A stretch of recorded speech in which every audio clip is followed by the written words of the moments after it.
Up on social media and our WPTV Facebook page today, a memorial for a Royal Palm Beach teenager started peacefully but ended with pepper spray and an arrest. Brian Valentin was killed yesterday morning when deputies say he was speeding and lost control of his car, crashing into a tree. Jason Hackett, the only reporter on the scene last night, live in Royal Palm Beach today, asking some questions about what led to that confrontation. Jason? We've only seen a handful of people come and go from this makeshift memorial here today. Last night, however, that memorial was surrounded by people and it got ugly. The question many have today is, why did this escalate?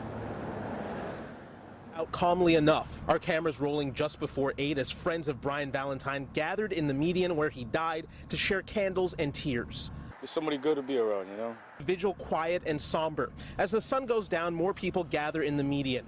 8:25. PBSO says at this point more than 100 people are gathered in the median on Okeechobee. Deputies respond, saying in addition to the group being gathered unlawfully, they're also a traffic hazard. They're ordered to the sidewalk, most leave, and traffic flow starts to resume. But less than 10 minutes later,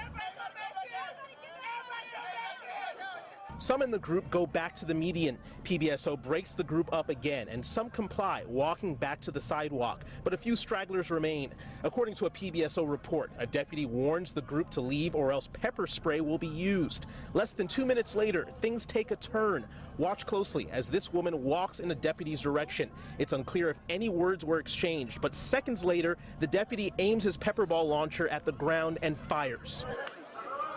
Nearby, this man, later identified as 21-year-old Dustin McCoy, is arrested after deputies say he refused to leave and balled up his fist. More pepper ball shots now as the situation continues to worsen.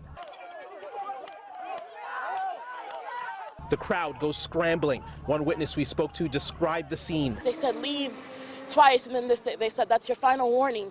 And then that's when everything just started going on crazy. PBSO says it was able to restore order shortly after 9.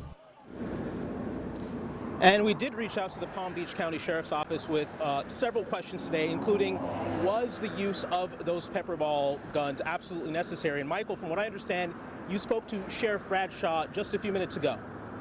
Jason, I got off the phone with Sheriff Rick Bradshaw, PBSO sheriff, just about 20 minutes ago. And this is in part what he said, reiterating much of what you said. Sheriff Bradshaw said 2 deputies asked the crowd at least twice to clear the streets for everyone's safety, theirs and motorists, saying they could go to the sidewalks to have their vigil. Bradshaw noted most were complying and moving to the sidewalk to continue the vigil, but he said one became confrontational, taking a fighting stance. As he described it, the deputies moved to make an arrest. Several others in the crowd, he said, became angry, and Bradshaw said that is when deputies fired pepper balls into the ground. 1 arrest, no injuries, he said. Sheriff Bradshaw told me, quote, all that was needed was to comply and then complain later if need be. He added deputies did what they needed to do to protect themselves and also to protect the flow of traffic. That from Sheriff Bradshaw just a short while ago.